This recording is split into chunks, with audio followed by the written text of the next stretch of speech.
할렐루야. 사랑하는 우리 성도 여러분들, 주님 안에서 새해 복 많이 누리시기를 간절히 소원하고 축복합니다. 하나님께서 올 한 해 여러분들의 삶과 가정과 일터와 우리 교회 공동체와 삶의 모든 만남들과 발걸음 위에 늘 동행하시고 은혜의 빛을 비추시며 소망의 힘으로 이끌어 주실 줄로 믿습니다. 창조주가 되시고 또 우리의 치료자가 되시는 주님, 또 우리의 선한 목자 되신 주님께서 의의 길로 우리를 지키시고 보호하시며 인도하실 줄로 믿습니다.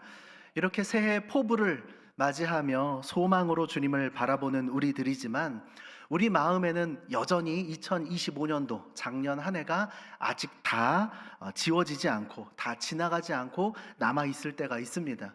날짜를 기록하다 보면 나도 모르게 아직 2025라고 적을 때도 있고요.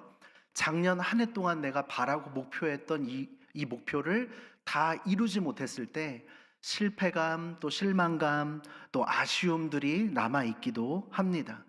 작년 한 해를 돌아보며 여러분들의 삶의 모든 것이 은혜요, 모든 것이 감사이겠지만 때로는 여러분들 마음 한켠에 남아있는 여러분들의 실수, 여러분들이 받았던 상처, 연약함, 실패, 믿음의 부족함, 여러 가지 생각들 때문에 여전히 옛 생각에 사로잡혀 있는 분들이 있다면 이제 새롭게 선물하신 2026년 새해에 오직 주님을 바라보는 소망으로 새로운 발걸음을 걸어가실 수 있는 저와 여러분들 다 되시기를 간절히 소원합니다.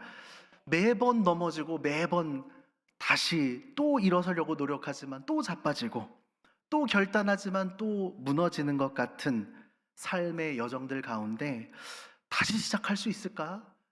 새해가 되었고 1월이 되었지만 다시 기회를 주실까 하는 생각들이 우리에게 찾아온다면 마귀가 가져오는 생각이니까 여러분 속지 마시고 우리를 다시 시작하게 하시는 예수 그리스도를 바라보며 붙잡을 수 있는 저와 여러분들 되시기를 주님의 이름으로 축복합니다. 오늘 본문 속에 나타난 이 베드로라는 인물은 정말 다시 일어설 수 있을까? 다시 제자의 역할을, 사명을 다시 감당할 수 있을까 싶을 정도로 처참하게 무너졌던 인생이었습니다. 수제자라는 명칭은 다시는 입에 올릴 수도 없을 만큼 부끄러운 것은 기본이고요. 그냥 수많은 제자들 중에 한 사람으로서의 역할도 다시 감당할 수 있을까? 그럴 자격이 있을까 싶을 정도로 스스로 무너지고 많은 사람들에게 실망감을 안겼던 인물이 바로 베드로였습니다. 그러나 우리 예수님은 그런 베드로에게 먼저 찾아가시고 손 내밀어 주시고 또한 우리의 삶에도 오늘 찾아와서 안아주시고 새 호흡을 주시며 새로운 기회를 주시며 새로운 은혜를 허락하시는 분이심을 믿습니다. 저와 함께 선포해 보았으면 좋겠습니다. 실패한 제자를 포기하지 않으시는 예수님. 아멘. 우리 예수님 절대로 포기하지 않으시는 분이심을 믿으시기 바랍니다. 성공한 제자만 붙잡는 게 아닙니다. 그럴듯한 사역을 잘 감당한 제자들만 아끼고 사랑하시는 분이 아니라 실패한 것처럼 여겨지는 제자를 포기하지 않으시는 분이 바로 우리 주 예수님이심을 기억합니다. 베드로는 누구보다도 뜨거웠던 열정이 가득했던 제자였습니다. 주님을 위해서 죽을 수 있다 없다? 주님을 위해서라면 난 죽을 수도 있다 고백했던 사람이 베드로였습니다. 그러나 그는 얼마 되지 않아서 몇 번? 3번 예수님을 부인하는 그런 정말 안타까운 죄를, 그런 실수를 저지르고 말았습니다. 그렇게 십자가 앞에서 예수님을 부인하며 저주하며 도망친 이후로 그의 마음만 무너진 것이 아니요 삶도 무너졌고 믿음도 무너진 것 같았고 그의 삶 속에는 온전한 믿음이라고 하기에는 어렵고 죄책감과 수치심과 절망이 그를 사로잡는 것 같았습니다. 어쩌면 베드로의 마음과 생각 속에는 사단이 계속 이런 마음을, 이런 생각을 가져다 주었을지 모르겠습니다. 너는 이제 끝났다. 사단이 이렇게 생각하게 안 하겠죠. 나는 이제 끝났다. 스스로 생각하게 하겠죠. 나는 더 이상 주님을 섬길, 주님을 따를 자격이 있다 없다? 없는 것 같이 스스로 형편없는 존재처럼 느껴졌을 것입니다. 실패감에 완전히 사로잡힌 인생이었을 것 같습니다. 사랑하는 여러분, 우리가 신앙생활을 하다 보면 우리에게도 그런 순간이 찾아올 때가 있습니다.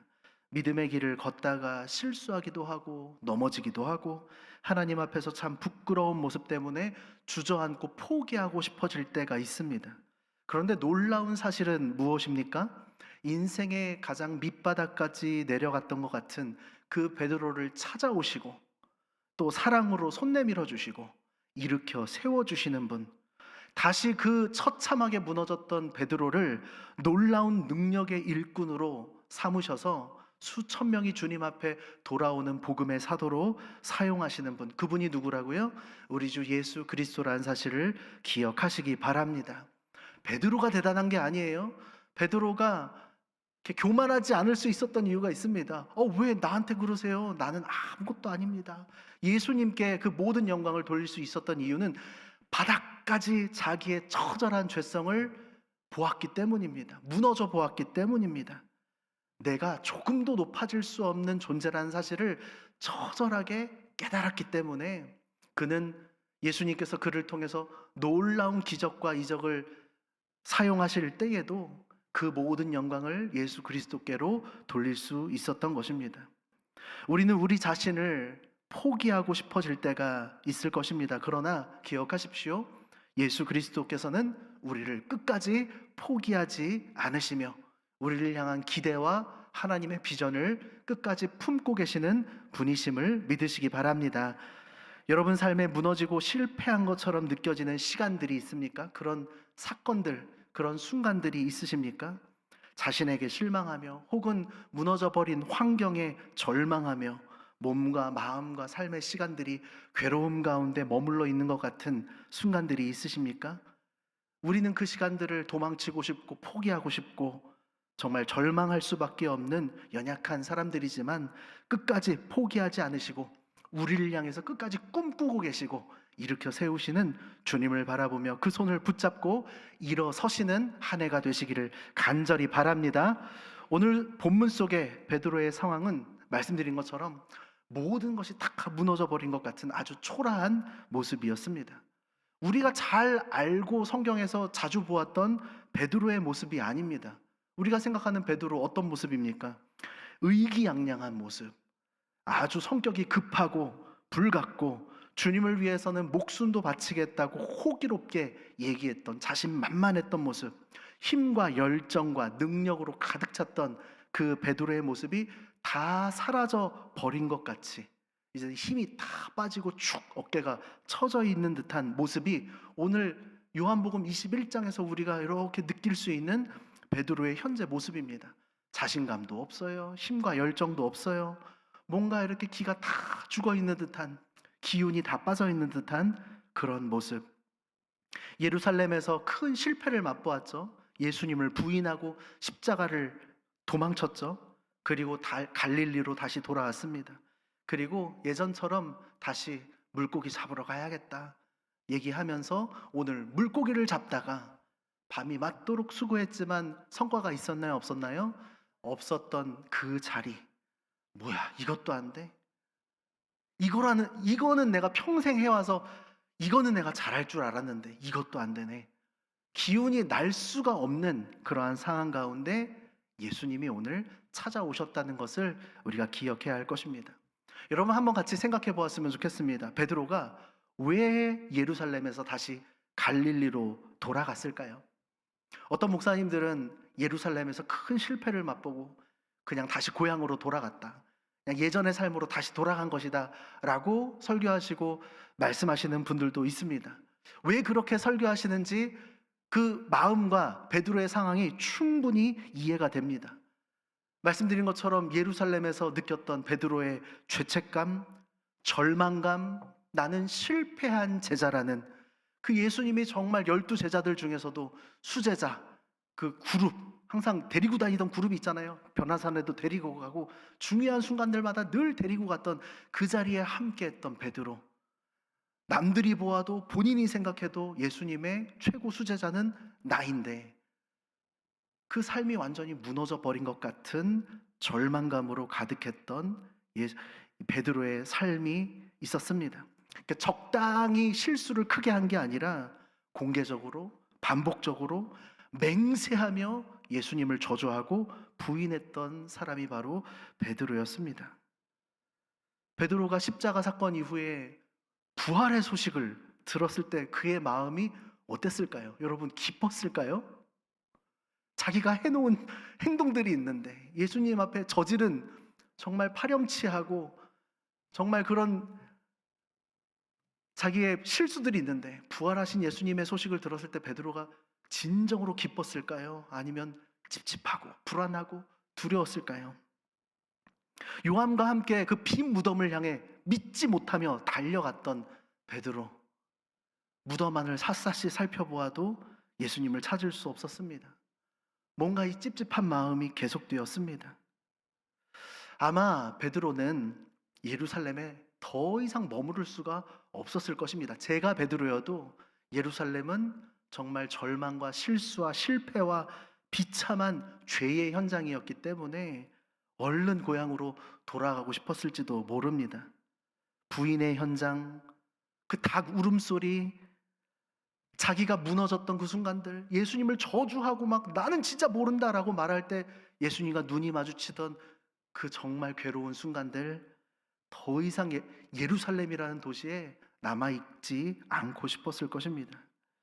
사람은 죄책감이 깊어지면 사명에서 멀어지게 됩니다. 그리고 하나님과 멀리, 하나님으로부터 멀어지는 자리로 자꾸 도망치고 싶어 하는 마음이 생겨납니다. 어쩌면 그런 마음에서 베드로가 갈릴리로 돌아갔다고 생각할 수도 있을 것입니다. 하지만 그런 상황과 마음들 때문에 더 이상 예루살렘에 있고 싶지 않아서 얼른 그냥 고향으로 도망치고 싶어서 그런 이유 때문에 갈릴리로 갔던 것만은 아니었습니다. 그럼 제자들이 예루살렘에 머물지 않고 갈릴리로 돌아간 이유는 예수님의 약속과 말씀이 있었기 때문입니다. 우리 마태복음 26장 32절 말씀, 예수님께서 이렇게 약속하셨거든요. 한번 같이 읽어볼까요? 시작. 그러나 내가 살아난 후에 너희보다 먼저 갈릴리로 가리라. 빈 무덤에서 만났던 천사들도 동일하게 말을 하였고요. 잠시 후에 부활하신 예수님도 똑같은 말씀을 다시 한번 말씀하십니다. 마태복음 28장 10절의 말씀인데요. 같이 한번 읽어볼까요? 시작.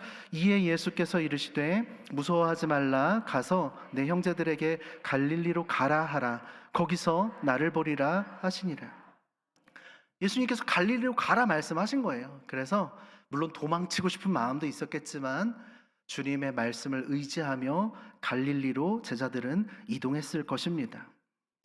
갈릴리에 가서 무엇을 해야 할지, 어떻게 살아가야 할지, 약속하신 성령님은 도대체 언제 오시는 것인지 아무것도 알 수 없었기 때문에 막막한 마음 가운데 방황하며 이 마음을 제대로 붙잡지 못했을 것입니다.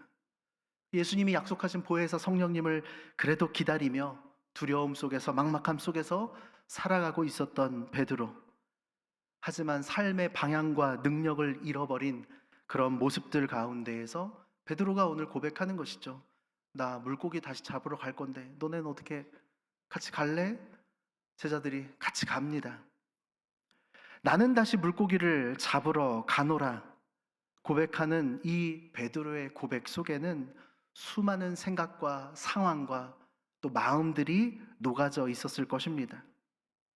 이 말은 단순히 야 우리 먹고 살 거 없으니까 우리 물고기라도 잡아서 얼른 밥값이라도 벌어오자라는 어떤 생계를 위한 선언만은 아니었을 것입니다. 어쩌면 그 무너진 마음 속에서 예수님의 약속이 언제 이루어질지 모르는 그 불안함 속에서, 이것은 예수님을 믿는 것도 아니고 지금 안 믿고 있는 것도 아니에요.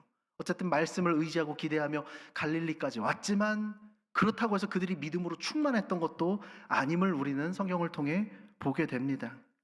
예수님의 말씀과 약속이 언제 이루어질지 모르는 그 막막함 앞에서 그냥 내가 원래 잘했던 물고기 잡는 거 그런 삶으로 돌아가야겠다 하는 마음도 어쩌면 섞여 있는 답답함이 섞인 고백이었을지도 모릅니다. 우리 요한복음 21장 3절 말씀, 오늘 본문은 아니었지만 3절 말씀 같이 한번 읽어보겠습니다. 시작. 시몬 베드로가 나는 물고기 잡으러 가노라 하니 그들이 우리도 함께 가겠다 하고 나가서 배에 올랐으나 그날 밤에 아무것도 잡지 못하였더니. 그럼 나는 물고기 잡으러 가노라, 이걸 다른 제자들에게 말하는 의도가 뭘까요? 같이 가자는 거죠. 나 물고기 잡으러 간다, 정보 전달하는 게 아니잖아요. 우리 교역자실에 앉아 있다가 목사님 중에 한 분이 저 커피 마시러 갈 건데 라고 말하는, 무슨 말이에요? 같이 마시러 갈 사람 같이 가자는 거죠. 여러분, 물고기를 잡으러 가는 이 베드로의 마음 가운데에는 지금 이 무너진 상황 가운데 그래도 내가 잘할 수 있는 것, 그거라도 다시 한번 해봐야겠다. 예수님을 떠나서 예전 삶으로 완전히 돌아가겠다, 그런 생각이 없지는 않았겠지만, 이런 실패와 절망 속에서 내가 잘할 수 있는 거, 내 힘으로 뭔가 성취감을 얻을 수 있는 거, 그게 뭐예요? 평생을 어부로 살아온 베드로가 이렇게 실패한 제자로 남아있느니 그래도 내가 잘할 수 있는 거 한번 해봐야겠다라는 생각이 있었을지도 모르겠습니다. 적어도 물고기 잡는 자리에서만큼은 실패한다, 실패 안 한다? 내가 다른 건 몰라도 이것만큼은 내가 잘할 자신이 있다는 마음이 있었을지도 모릅니다. 다시 말해서 나는 물고기 잡으러 갈 거다라는 말은 내가 가장 잘할 수 있는 일을 하러 가볼래. 적어도 여기서는 실패하지 않을 수 있을 것 같아 라는 생각이었을지도 몰라요. 그런데 그 결과는 어떠했습니까? 3절 말씀 한번 다시 띄워주시겠어요? 3절 후반 제가 한번 읽어보겠습니다. 21장 3절입니다. 나가서 배에 올랐으나 그날 밤에 아무것도 잡지 못하였다고 성경이 기록하고 있습니다. 아니, 무너지고 정말 이 자신감을 다 잃어버린 상황 속에서 그나마 내가 익숙하고 잘하는 거 한번 해보려고 했는데, 내가 잘하는 내 힘과 능력으로 해볼 수 있는 것, 그거 한번 다시 해보려고 했는데 결과는 다시 또 실패와 절망이었습니다. 무너지고 다시 내 힘으로 일어서 보려고 했는데 또다시 무너질 때 우리는 절망 중에서도 그런 절망을 경험할 수 없는 것이죠. 여러분, 자꾸 하나님께서 우리를 넘어뜨리고 내 힘으로 뭐 하나 해보려고 하는데 아무것도 안 되게 하시는 순간들을 경험하게 하신다면 우리가 반드시 기억해야 하는 것이 있습니다. 빨리 깨달아야 합니다. 그것은 내 힘으로 일어서려고 하지 말고 주님을 붙잡아야 한다는 사실입니다. 깨달아야 합니다. 주님 없으면 나는 아무것도 아닌 존재임을 얼른 깨닫고 주님을 바라보며 주님을 의지하며 믿음을 고백할 수 있어야 할 것입니다. 오늘 베드로가 가장 잘 할 수 있는 물고기 잡는 일에 실패한 것은 어쩌면 그가 실수해서도 아니고 그날따라 운이 없어서도 아니고 하나님의 섭리라고 우리는 고백할 수 있을 것입니다. 그 자리에서 다시 한번 일으켜 세워주시는 예수님을 기억하고 예수님을 만날 수 있는 기회로 하나님께서 허락하신 은혜의 실패라는 것을 우리는 믿음의 눈을 통해서 바라볼 수 있어야 할 것입니다. 여러분, 갈릴리가 어떤 장소입니까? 베드로가 예수님을 처음 만났던 곳입니다.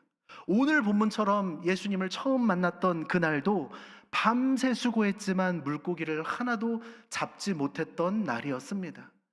오늘도 예수님인지 모르고 누가 저기서 배 한번 이렇게 또 금을 던져보라 해서 똑같이 했는데 고기가 가득 잡히는 모습을 보면서 데자뷰가 이거 어디서 내가 본 적이 있는데, 그러면서 깨달은 거예요. 주님이시구나, 예수님이시구나. 갈릴리에서 예수님께서 베드로에게 주셨던 그 부르심, 사명, 네가 이 물고기 잡는 사람으로 살 것이 아니라 사람 낚는 어부로 내가 너에게 사명을 맡기고 인도하겠다. 처음 주셨던 그 사명의 자리, 예수님을 뜨겁게 사랑했던 첫사랑의 자리, 그곳이 어디라고요? 바로 이 갈릴리라는 것이죠. 비록 실패했지만, 무너졌지만, 정말 큰 죄악을 예수님 앞에서 저지른 것 같았지만, 그래서 고통으로 매일매일 눈물로 지새는 날들이었지만, 예수님께서 보내신 그 갈릴리에서 다시 한번 내 힘으로 일어서려고 했다가 넘어진 그 실패의 자리에서 베드로는 예수님과의 첫사랑을 떠올리고 기억하게 됩니다. 그리고 예수님이 처음 나를 받아주시고 또 나에게 주셨던 사명과 그 은혜를 다시 한번 떠올리게 되는 것입니다. 어디에서요? 예루살렘이 아닌 갈릴리에서 말입니다. 우리가 실패하고 무너졌다는 느낌이 드는 그런 지점에서 내 힘으로 한번 뭐 해보려고 하다가 야, 이것도 안 되네 라고 허탈할 만큼 힘든 고통을 느끼는 바로 그 자리에서 하나님은 우리에게 처음 부르심, 처음 사랑, 첫 은혜를 다시 기억하게 하시고 그 자리에서부터 우리를 다시 일으키시며 회복시키시는 하나님이심을 여러분 기억하시기를 바랍니다. 주님께서 우리에게 선물해 주고 싶으신 것은 대단한 성과, 엄청난 물고기를 많이 잡는 그런 성과가 아니라 우리의 정체성이 무엇인가, 그 정체성을 회복하는 시간을 선물해 주신다는 것을 기억하시기 바랍니다. 베드로에게 갈릴리는, 그리고 오늘 이 물고기 잡는 이 자리는 바로 그의 정체성, 예수 그리스도의 제자로 부름받았던, 주님의 큰 사랑과 은혜와 사명을 받았던 그 정체성을 새롭게 기억하게 하는 추억의 장소, 은혜의 장소가 되었던 것입니다. 비록 베드로가 갈릴리로 돌아왔던 그 발걸음이 예수님 우리 갈릴리로 가 있으라고 했지 완전한 믿음만으로 왔던 자리는 아니었을지라도 도망치고 싶은 마음도 있었을 것이고 무너진 마음도 있었을 것이고 어쩌면 그 무너진 자기 자신을 다시 한번 물고기 잡는 자리에서 증명해내고 싶은 마음이 있었을지도 모르겠지만 예수님은 그 자리에서 베드로를 만나기 위해, 제자들을 만나기 위해 기다리고 계셨다는 것을 우리는 기억해야 할 것입니다. 모든 것이 끝났다고 생각하며 포기했을지도 모르는 그 상황 가운데 예수님은 조금도 포기하지 않고, 예수님의 은혜는 조금도 사그러지지 않고 우리의 힘이 모두 소진된 그 자리에서 다시 시작할 수 있는 기회와 은혜와 능력을 주십니다. 그 예수님이 오늘 여러분들의 삶에도 함께 하시는 것을 믿으시기 바랍니다. 부활하신 예수님께서 물고기를 잡고 있는 제자들을 찾아오셨고, 그리고 그들에게 은혜를 베풀어 주셨고, 또 은혜의 첫사랑을 떠올리고 기억하게 하셨고, 밤새 수고한 이들에게 식사를 준비해 주시면서 아침 조반을 마련해 주시면서 오늘 본문과 같이 베드로에게 이렇게 물으십니다. 요한의 아들 시몬아, 네가 나를 사랑하느냐? 주님께서 베드로에게 너 나한테 왜 그랬냐? 라고 묻지 않으시고요, 나를 왜 배신했냐? 추궁하지 않으시고요, 너 왜 이렇게 믿음이 연약했냐? 라고 다그치지 않으셨습니다. 주님은 그저 사랑을 물으셨습니다. 다시 한번 고백해 볼까요? 이렇게 선포해 보겠습니다. 사랑을 물으시는 예수님. 과거의 실패를 파고들려고 하지 않으시고요, 주님과의 관계를 더 명확하게 요구하시는 그 질문이 바로 네가 나를 사랑하냐? 라는 질문일 것입니다. 왜 예수님은 베드로에게 다른 것이 아닌 사랑을 물으셨을까요? 왜 너 그때 왜 도망쳤어? 왜 그렇게까지 나를 저주하면서 부인했어? 너 그렇게까지 할 필요가 있었어? 목숨을 바치겠다면서 너의 결심이 왜 그렇게 쉽게 무너졌냐? 너가 그러고도 내 수제라고 할 수 있냐? 라고 베드로의 실패와 그 잘못에 집중하신 것이 아니라 딱 하나만 계속 물어보시죠. 요한의 아들 시몬아, 네가 나를 사랑하느냐? 예수님께서 중요했던 것은 실패한 이유가 아닙니다. 부족했던 우리의 그 과거의 모습이 아닙니다. 현재 우리의 상태, 예수님과 우리의 관계가 어떠한지, 그것이 예수님께는 중요한 것입니다. 예수님은 무엇을 왜 그렇게 행하였느냐, 행동에 대해서 물으시지 않으셨고, 너는 지금 누구를 사랑하고 있느냐, 무엇을 사랑하고 있느냐, 그 관계를 묻고 계십니다. 사랑하는 여러분, 예수님을 사랑하는 것, 그것이 우리 삶의 전부임을 믿습니다. 예수님을 사랑하냐고 물어보신 그 주님의 질문의 이유는 바로 사랑하는 것만이 다시 시작할 수 있는, 무너진 것이 회복할 수 있는 출발점이기 때문에 그렇습니다. 예수님께서 이 21장 전체 내용을 보면은 이제 내 양을 먹이라는 사명을 베드로에게 맡겨주시잖아요. 무너졌던, 실패했던, 절망했던 베드로를 다시 토닥이면서 아름다운 사명을 맡겨주십니다. 그런데 그냥 사명을 무턱대고 주시는 것이 아니라 중요한 순서가 있습니다. 사랑에서부터 사명으로 이어져야 하는 것입니다.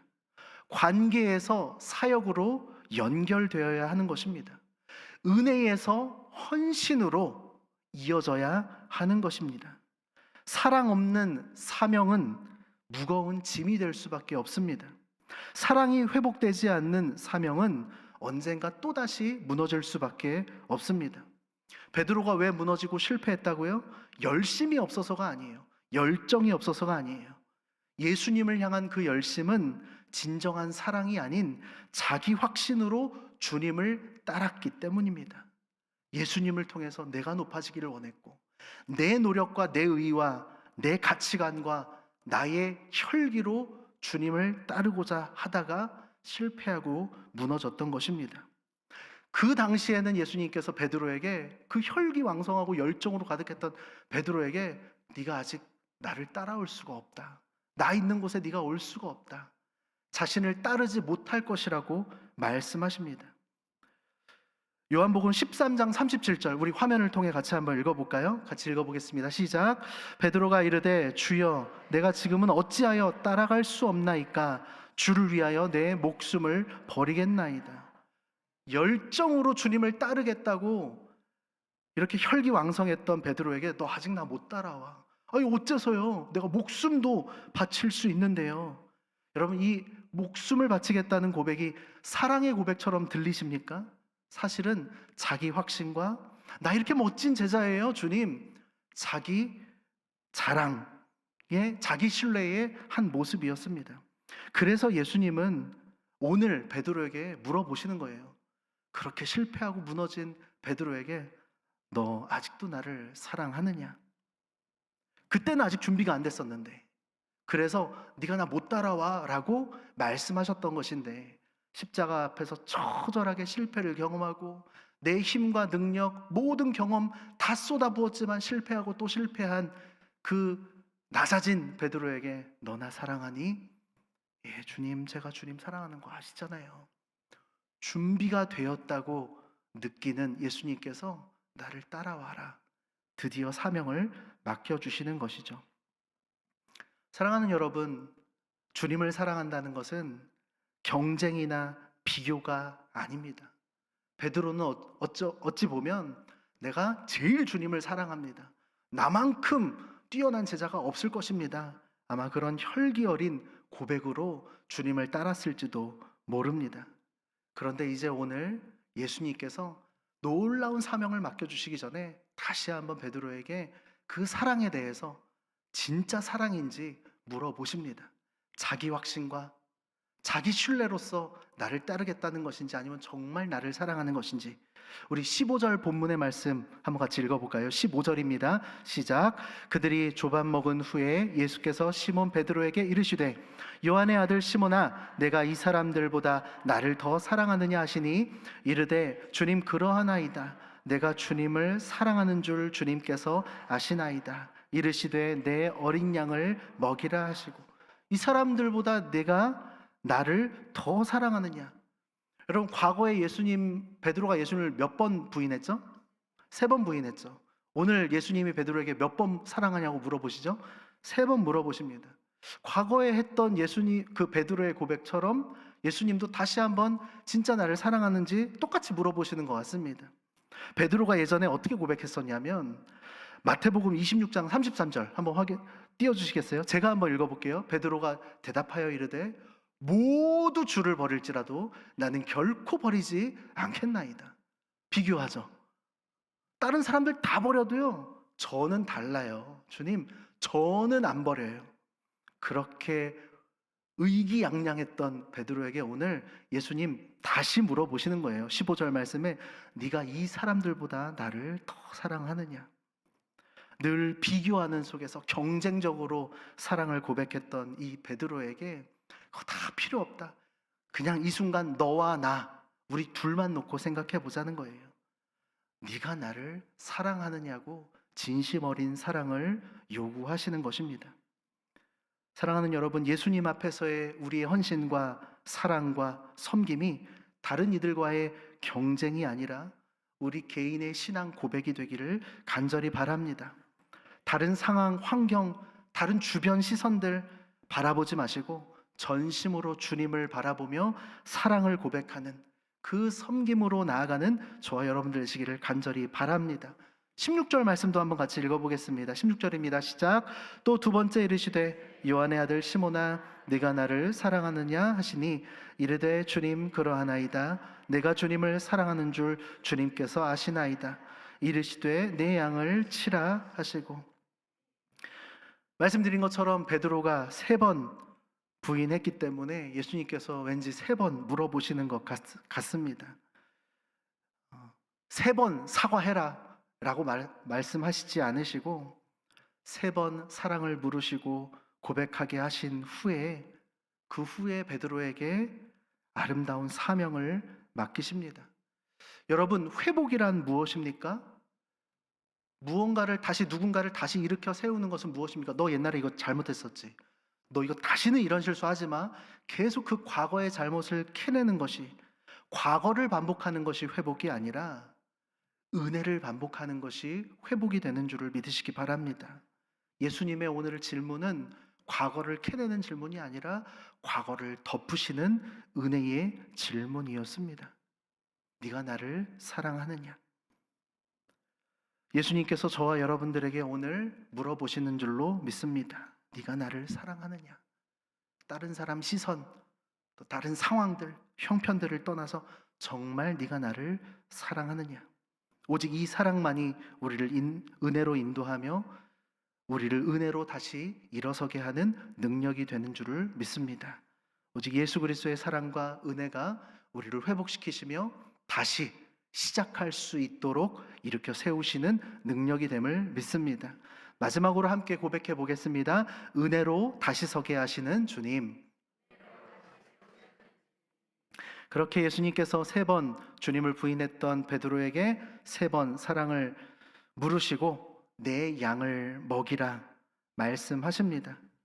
실패한 제자를 내치지 않으시고 오히려 사명의 자리로 회복시키신 이 주님의 은혜와 사랑을 기억하며 2026년에 우리가 하나님 앞에 고백할 때에 내가 내 힘으로, 나의 경험으로, 나의 의지로, 나의 노력으로 잘해보겠습니다 라고 결단하지 마시고 주님께서 부어주시는 은혜로, 주님께서 일으켜 세워주시는 그 힘으로 다시 순종하며 걸어가는 한 해가 되겠습니다 라고 고백하는 은혜의 한 해 되시기를 간절히 축복합니다.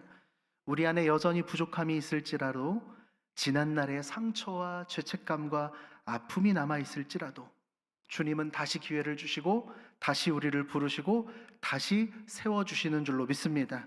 그리고 이렇게 말씀해 주실 것입니다. 너는 다시 시작할 수 있다.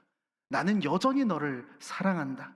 그리고 너에게 여전히 맡기고 부탁하고 싶은 사명들이 남아있다. 내 양을 먹이라는 것, 한 영혼을 책임지고 양육하고 사랑하며 주님의 말씀으로 살아나게 하라는 그 사명. 사랑하되 내 양이, 너의 양이 아니라 내 양, 예수 그리스도의 양들을 사랑하며 섬기라는 놀라운 사랑. 베드로에게 사랑을 회복하게 하시고 자기의 위치를 분명하게 깨닫게 해주시고 다시 일어설 수 있는 기회를 주신 예수님께서 베드로에게 비로소 나를 따르라 말씀해 주시는 것이죠. 우리 마지막으로 19절 말씀 한번 같이 읽어보겠습니다. 19절 말씀입니다. 시작. 이 말씀을 하심은 베드로가 어떠한 죽음으로 하나님께 영광을 돌릴 것을 가리키심이로라. 이 말씀을 하시고 베드로에게 이르시되 나를 따르라 하시니. 예전에 베드로가 제가 목숨을 바칠 수 있으니까요, 제가 주님을 지켜드릴게요 라고 말했을 때는 네가 나 못 따라와, 너 아직 준비되지 못했어 라고 말씀하셨지만 처절하게 무너진 것 같은 그 자리에서 예 주님, 제가 주님 사랑합니다. 차마 세 번째 물어볼 때에는 세 번째 물으시니까 두려워하며 차마 사랑한다고 말하지도 못하고 주님 아시잖아요. 제 마음 주님 아시잖아요.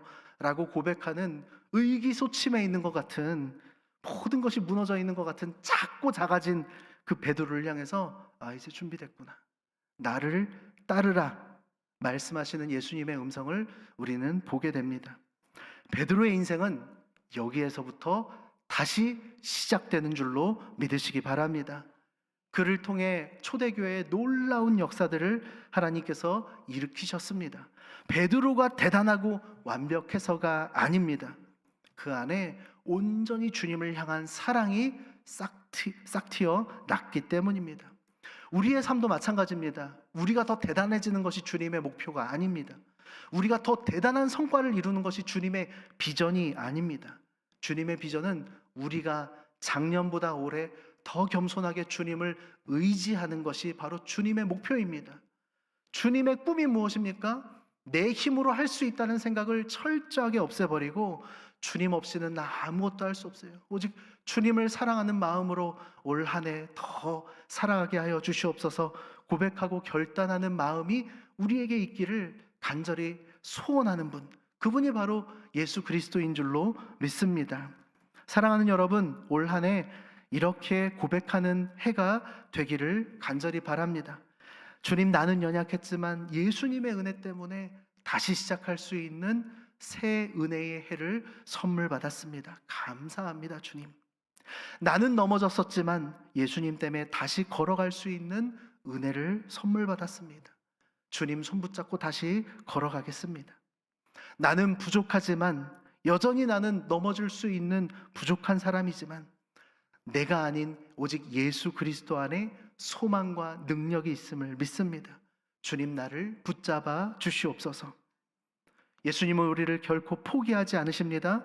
그러므로 우리도 우리 인생을 향하신 하나님의 마음을 포기하지 않을 수 있는 저와 여러분들 되시기를 간절히 바랍니다. 주님의 은혜와 회복의 손을 붙잡고 다시 믿음의 걸음을 시작할 수 있는 2026년 복된 한 해가 되시기를 주님의 이름으로 축복합니다. 기도하겠습니다. 은혜의 하나님 아버지, 오늘도 살아계신 주 예수 그리스도를 바라보게 하시니 감사드립니다. 주님의 십자가 앞에 섰을 때에 여전히 우리는 연약하고 흔들리는 부족한 죄인들이지만 우리를 누구보다도 잘 아시고 사랑하시는 주님, 다시 우리를 불러주시고 만나주시고 주님의 사랑으로 세워주시니 주님의 은혜를 찬양합니다. 믿음이 아닌 현실로 자꾸 돌아가고 싶어지는 우리의 연약함을 불쌍히 여겨주시고 익숙한 자리에서 우리의 힘으로 해결해 보려고 하는 우리의 교만한 마음도 용서하여 주시고 갈릴리에 있는 제자들을 찾아오신 예수님처럼 오늘도 우리의 삶의 현장 속으로 찾아와 주셔서 나를 사랑하느냐 물어봐 주시며 사명 맡겨주시는 주님의 손을 꼭 붙잡고 걸어가는 한 해가 되게 하여 주시옵소서. 부족한 연약한 우리를 먼저 사랑하신 그 은혜를 기억하며 우리도 먼저 다가가고 먼저 사랑할 수 있는 주님의 사람들 되게 하여 주시고 우리 평생의 주님 더욱 사랑하며 살아가는 믿음의 인생들 되게 하여 주시옵소서. 세상의 미련이 아닌 천국의 소망으로 살게 하여 주시고 두려움이 아닌 담대함으로 살아가게 하여 주시고 포기가 아닌 다시 일어섬으로 주님을 따르는 삶이 되게 하여 주시옵소서. 모든 영광 받으시기에 합당하신 우리 주 예수 그리스도의 이름으로 기도하옵나이다. 아멘.